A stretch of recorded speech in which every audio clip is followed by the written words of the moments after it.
স্বাগত সবাইকে। কথা দিলাম আজকের ভিডিওটা অত্যন্ত ছোট হতে চলেছে এবং এই আলোচনাটা পুরোটাই শুধু বৃত্ত কাকে বলে। এখন প্রশ্ন আসছে যে কাকে বলে, এর পিছনে কেন আমি ছুটছি। বিশ্বাস করুন, পড়াতে গিয়ে দেখেছি বৃত্তের বড় বড় অনেক কিছু হয়তো বলে ফেলছে, বৃত্ত দিয়ে উপপাদ্য করে ফেলছে, বৃত্তের অনেক অঙ্ক করে ফেলছে, কিন্তু বৃত্ত কাকে বলে এটা গুছিয়ে বলতে পারছে না। ওই যে কু অভ্যাস, বইয়ের কতগুলো শব্দ পরপর পরপর মুখস্থ, তার যে অভ্যাসটা থেকে গেছে, না সে বুঝেছে না সে উপলব্ধি করেছে। আজকে এই সামান্য সময় আমি যেখান থেকে শুরু করে বৃত্তের সংজ্ঞায় পৌঁছাবো, তুমি যদি ছাত্র হও, তুমি যদি অভিভাবক হও, তুমি যদি প্রাইভেট টিউটর হও, যেই হোক না কেন ফলো করে দেখো, এইভাবে ছাত্রছাত্রীদের কাছে প্লেস করে দেখো, সে জীবনে বৃত্তের সংজ্ঞা ভুলবে না। চলো তাহলে শুরু করা যাক। আমার কাছে হোয়াইট বোর্ড আছে, বাচ্চার কাছে খাতা আছে, হোয়াইট বোর্ডটার ওপরটা সমতল, অনুভূতির সাহায্যে বোঝা যাচ্ছে, পৃষ্ঠা যেটা সেটাও সমতল। তাহলে সমতল কথাটা কিন্তু চলে আসলো। সমতল,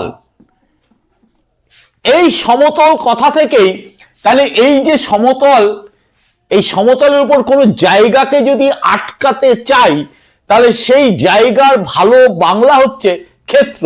তাহলে সমতলিক ক্ষেত্র, এই কথাটাও আমি পেলাম, যদিও এই শব্দটা বহু ক্ষেত্রেই কিন্তু আমরা জানি সমতলিক ক্ষেত্র তার মানে সমতলের উপর কিছুটা জায়গা আটকে ফেলা।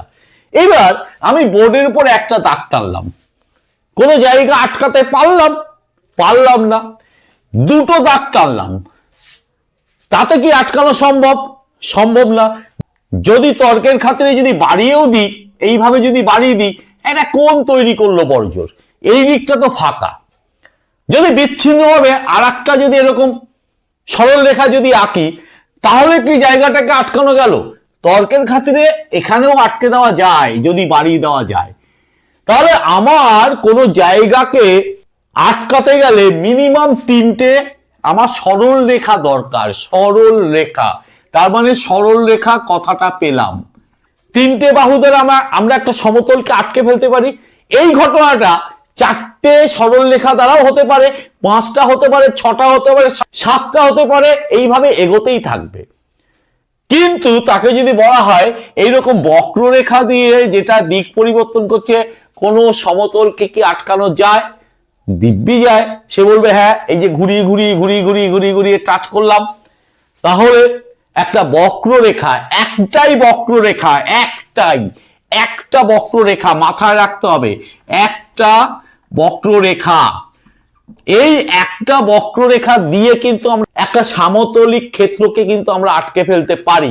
এইখান থেকেই শুরু হোক আমাদের আলোচনা, বৃত্ত কাকে বলে। তাহলে একটা মজার একটা বিষয় তাদের বলতে হবে। কি মজার বিষয়টা শুরু করার আগে, সেটা তার খাতাতেও করা যেতে পারে, শুরু করার আগে আমি একটা বিন্দু নিয়ে নিলাম। অত সংজ্ঞার মধ্যে প্রথমেই ঢোকা যাবে না, বুঝে গেলে সংজ্ঞা সে নিজেই তৈরি করবে। এইবার স্কেল আছে, স্কেলের একটা নির্দিষ্ট মাপ নেব আমরা। মাপ নিয়ে ধরো এই 3 অবধি আমরা মাপ নিলাম, সে সেন্টিমিটার হোক ইঞ্চি হোক যাই হোক, 3 অবধি আমরা মাপ নিলাম।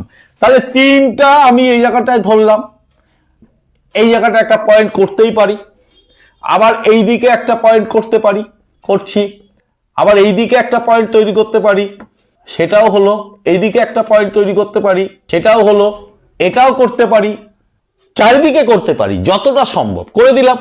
আরো থাকতে পারে এরকম ভাবে স্কেলের সাহায্যে, আরো থাকতে পারে এই এই এই এই এই, সবই কিন্তু 3। এইবার এইগুলোকে আমরা একটা বক্ররেখা দিয়ে জুড়ে দিলাম, বক্ররেখা দিয়ে জুড়ে দিলাম। কিন্তু শর্ত কিন্তু একটাই, এই বক্ররেখার উপর যত বিন্দু তুমি কল্পনা করবে সবার দূরত্ব এই মাঝখানের বিন্দু থেকে 3 হবে। ক্লিয়ার? তাহলে এইভাবে আমরা একটা টোটাল আমরা একটা বক্ররেখা পাবো, যে বক্ররেখার উপরের যে কোনো বিন্দুর দূরত্ব 3 পাবো, যে কোনো বিন্দুর দূরত্ব 3 পাবো, যে কোনো বিন্দুর দূরত্ব 3 পাবো। আলটিমেটলি এই বক্ররেখাটা কিভাবে দাঁড়ালো? এরকম একটা চিত্র দাঁড়িয়ে গেল, এই চিত্র দাঁড়িয়ে যাওয়ার পরে আবার সেই মূল জায়গাটায় চলে যেতে হবে। দেখো এই যে বক্ররেখাটা, এটা একটা সমতলকে ঘিরে ফেলেছে, তাতে কি দাঁড়ালো? সামতলিক ক্ষেত্র তৈরি হলো। এই মাঝখানের জায়গাটাই হচ্ছে সামতলিক ক্ষেত্র। অর্থাৎ শুধু যে সরলরেখা দিয়েই যে আমার সামতলিক ক্ষেত্রকে আটকাতে হবে তা নয়, বক্ররেখা দ্বারাও আটকানো যায়। কিন্তু এই যে বক্ররেখাটা, এর একটা নির্দিষ্ট বৈশিষ্ট্য আছে। কি বৈশিষ্ট্য? মাঝখানের একটা নির্দিষ্ট বিন্দু থেকে বক্ররেখার উপর যত বিন্দু আছে সবার দূরত্ব সমান। এবার আস্তে করে ছাত্রছাত্রীদের একটু টেনে আনা যাক। যদি কোনো সামতলিক ক্ষেত্র,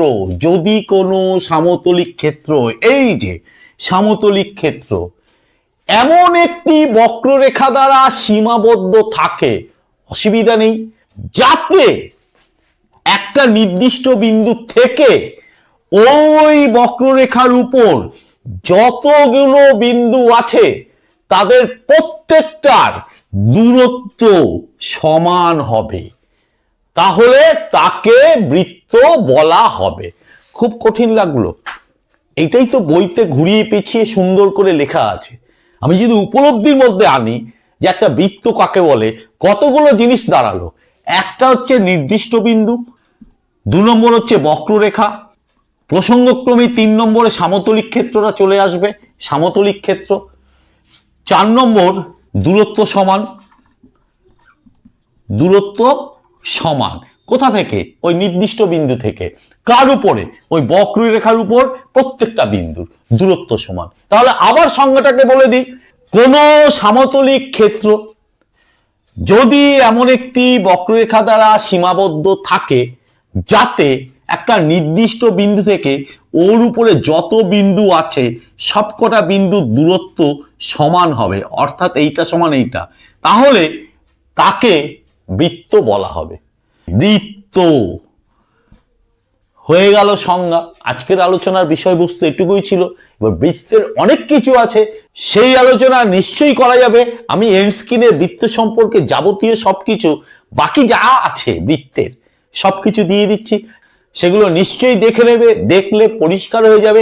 একইভাবে বোঝানো আছে। আজকের আলোচনা এই অবধি সীমাবদ্ধ রাখবো।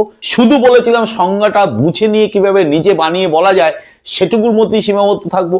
আশা করি তোমাদের ভালো লাগবে, ভুলবে না এটাও আশা করছি। যদি আজকের আলোচনা ভালো লাগে অবশ্যই লাইক করবে, কমেন্ট করবে, শেয়ার করলে মজা পাবো। চ্যানেলটিকে সাবস্ক্রাইব করবে, সাবস্ক্রাইব করে বেল আইকন বাটনটি প্রেস করে দিয়ে অল নোটিফিকেশনটা চালু করে দেবে। আজকে এই পর্যন্ত, আজকের জন্য টাটা, বাই।